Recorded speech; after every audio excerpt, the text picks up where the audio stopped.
Thank you all. This concludes our meeting. And now a quick message. Dear friends, subscribe to my channel, Viral Story Hub. Make my channel famous. Thank you. Great idea. Well, definitely. Great work. Whitfield wasn't just wealthy.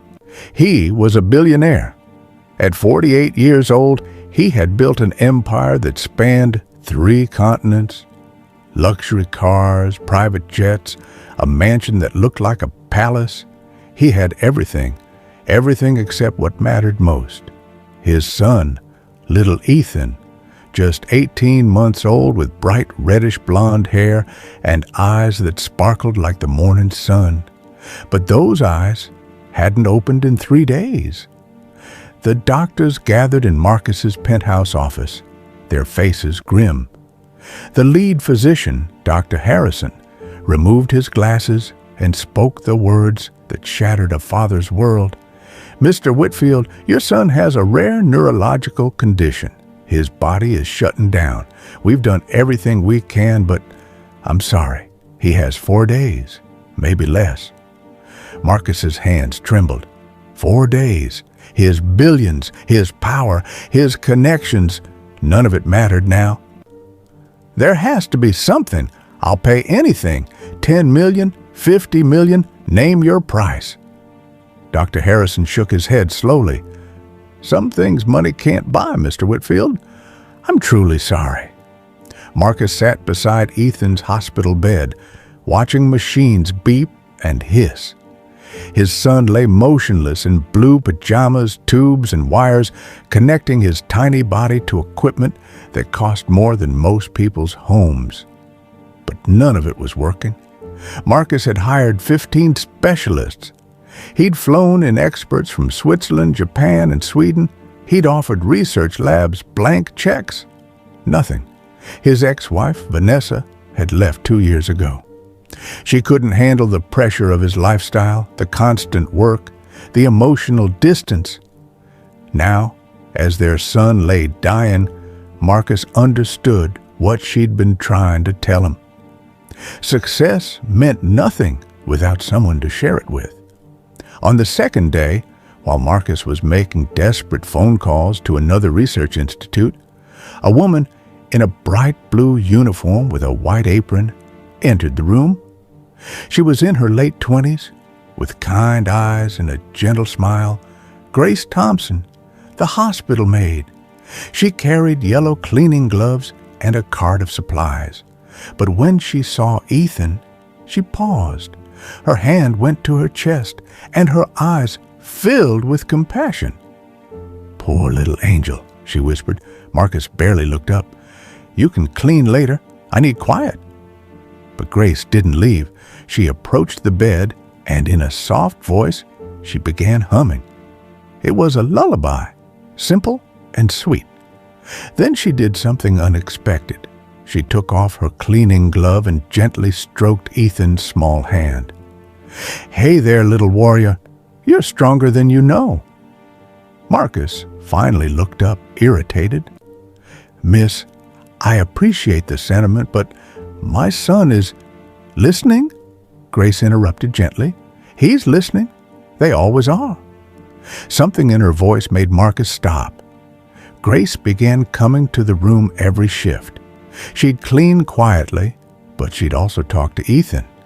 She'd tell him stories about the sunshine, about birds flying, about how the world was waiting for him. One evening, Marcus asked her, "Why do you do this? Talk to him like he can hear you?"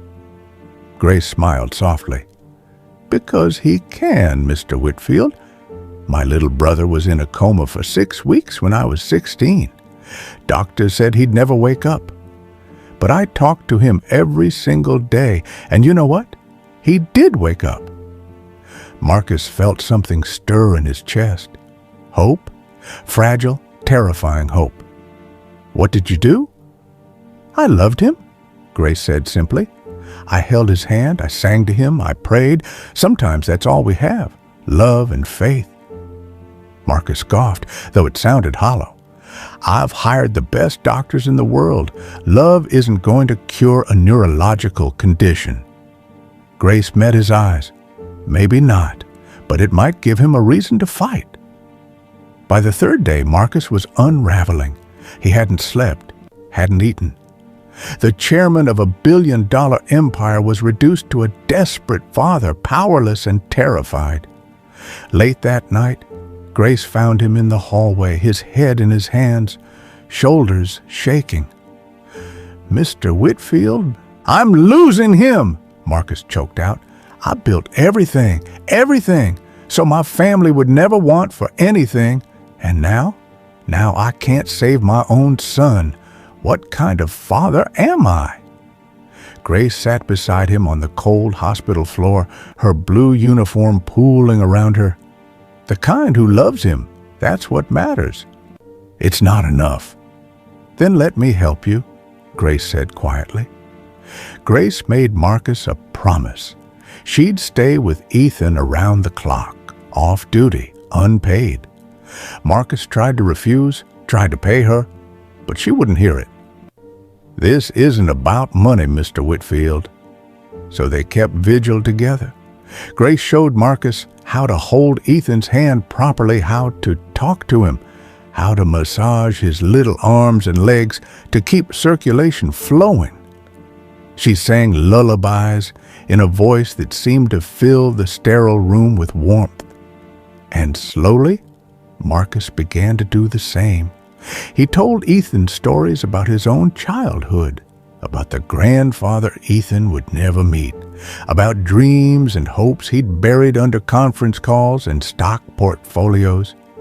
For the first time in years, Marcus Whitfield wasn't a billionaire, he was just a dad. On the morning of the fourth day, the day Dr. Harrison had predicted would be Ethan's last, something impossible happened. Grace was humming softly, her hand on Ethan's forehead. Marcus sat on the other side, holding his son's tiny hand, and then Ethan's fingers twitched. Marcus's breath caught. "Did you—" "Shh," Grace whispered, eyes wide. "Wait."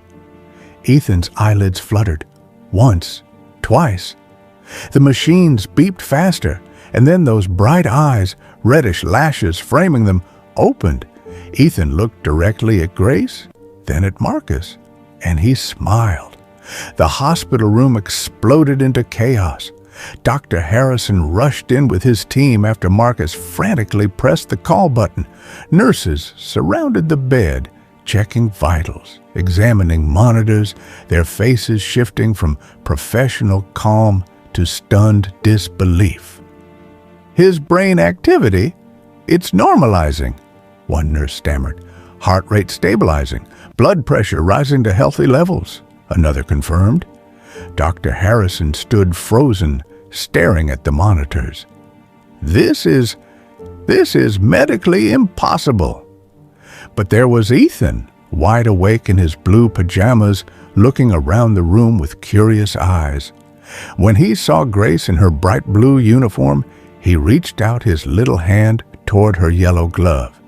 Grace's eyes filled with tears. She looked at Marcus, whose face was a mixture of shock, relief, and something else, transformation. Over the next 6 hours, Dr. Harrison and his team ran every test imaginable. MRI scans, blood work, neurological assessments. They checked and rechecked, certain their initial diagnosis had been wrong, but it hadn't been. "Mr. Whitfield," Dr. Harrison said, removing his glasses for the second time that week, but this time in wonder rather than defeat. "3 days ago, your son's brain showed severe deterioration. Multiple systems were failing. What we're seeing now, it's a complete reversal. I've been practicing medicine for 32 years, and I've never seen anything like this." "So he's going to be okay?" Marcus's voice cracked. "More than okay. If these readings hold steady, he'll make a full recovery. It's a miracle, Mr. Whitfield. There's no other word for it." Marcus turned to find Grace, but she had quietly slipped out of the room during the examination. Marcus found her in the hallway, gathering her cleaning supplies to continue her shift. She was crying softly, wiping her eyes with the back of her yellow glove. Grace. She turned, and her face broke into a radiant smile. He's going to be okay. That beautiful little boy is going to be okay. Because of you, Marcus said, his voice thick with emotion. You saved him when 15 specialists couldn't. How? How did you do it? Grace shook her head. I didn't do anything special, Mr. Whitfield. I just loved him. Sometimes that's the medicine doctors forget to prescribe. Let me pay you. Name any amount. No, Grace said firmly but kindly. I didn't do this for money.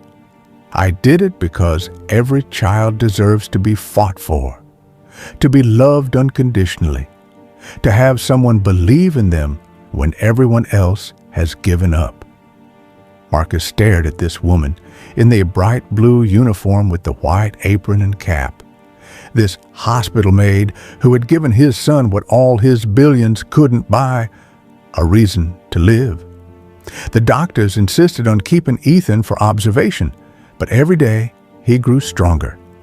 And every day Grace came to visit during her breaks. She'd bring simple toys, nothing expensive, just colorful blocks and soft animals from the hospital gift shop. Ethan's face would light up whenever he saw her blue uniform. Marcus watched these interactions, and something inside him continued to shift. 3 weeks after Ethan had opened his eyes, Dr. Harrison signed the discharge papers. Take him home, Mr. Whitfield. He's completely healthy. It's a medical miracle that will be studied for years. Marcus had arranged for a private car, the best child care specialist, everything Ethan could need. But when he wheeled Ethan out in the hospital wheelchair, just as a precaution for the trip to the car, he stopped. Something was wrong. No, something was missing. Wait here, he told his assistant. Marcus found Grace ending her shift, walking toward the bus stop in her blue uniform, carrying her worn bag. Grace, wait! She turned, surprised. Marcus approached, and for the first time in his adult life, he didn't know what to say. I wanted to thank you, he finally managed. Properly. Ethan wouldn't be alive without you. He's a fighter, Grace said warmly. He just needed someone to believe in him. So did I, Marcus admitted. These past weeks, watching you, learning from you, you showed me what I'd forgotten, what matters, who I want to be. He took a breath. I'm setting up a foundation, full scholarships for people who want to go into medicine but can't afford it. And I'd like you to help me run it, not as an employee, as a partner, if you'll consider it.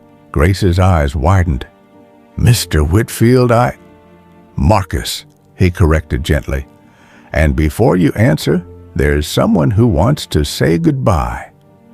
He gestured toward the hospital entrance where his assistant was wheeling Ethan out. The toddler saw Grace and his whole face lit up. He started reaching for her, making happy sounds. Grace dropped to her knees, pulling off her yellow cleaning gloves, and opened her arms. And there, on the pavement outside the hospital, the image crystallized. The billionaire in his dark suit, kneeling on the ground behind the wheelchair, his hands on his head in overwhelming emotion, no longer in distress, but in gratitude, in awe, in a kind of joy that money had never brought him. The child with reddish blonde hair and blue pajamas, barefoot and alive, toddling forward with determination, and Grace, in her bright blue uniform with white apron and cap, yellow gloves discarded, kneeling with her arms open and a smile that could light up the world. Ethan reached her and grabbed her hands. Grace lifted him gently, hugging him close, and whispered, "You did it, little warrior. You did it." Marcus stood, wiping his eyes, and looked at this woman who had given him back his son and, in the process, given him back himself. "So," he said, his voice rough with emotion, "will you help me? Help us?" Grace looked at Ethan, then at Marcus, and slowly nodded. "On one condition." "Name it." "You spend every evening with this little boy. No phones, no business, just you and him. Because that's the real miracle, Marcus. Not that he survived, but that you both get a second chance." Marcus felt tears streaming down his face, and he didn't care who saw. "Deal."